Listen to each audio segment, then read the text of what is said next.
This patient, let's call him Kyburn. He has something growing in his ear, and it isn't just wax.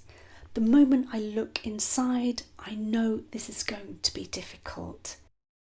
There's a soft mass deep in the ear canal, like a cyst or an oral polyp, and it's taken over the space.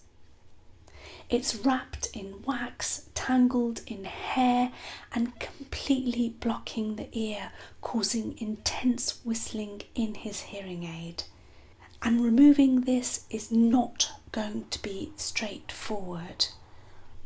And immediately resistance.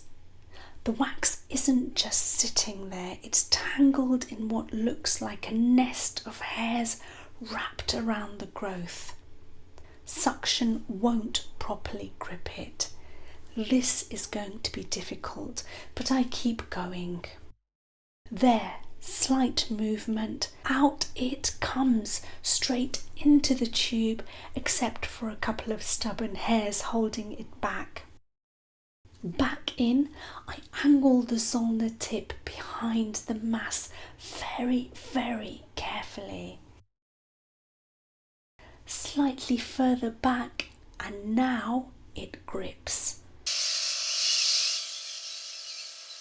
And you can see the eardrum starting to appear in the background.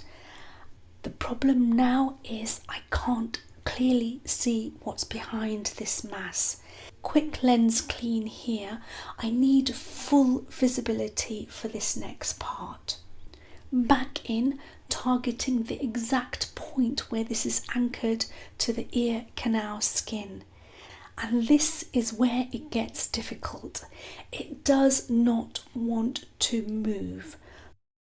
Those thick hairs are acting like reinforcement, locking it firmly behind the growth. So I apply oil, hoping to loosen everything and reduce resistance.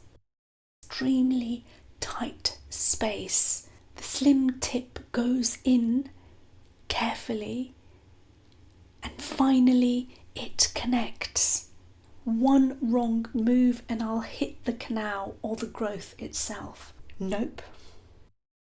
And still nope. Not shifting. I know what you're thinking right now. Use the alligator forceps, but the area is so sensitive I can't even get them into position. Now watch this. Straight into that tight area, this ultra flat plug wedged into an impossibly tight space releases instantly into the tube. So you can see a clear gap all the way to the eardrum, and most importantly, the whistling has completely stopped, but that central mass is still there.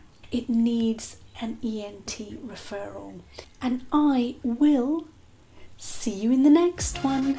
Now, let me show you a very different case.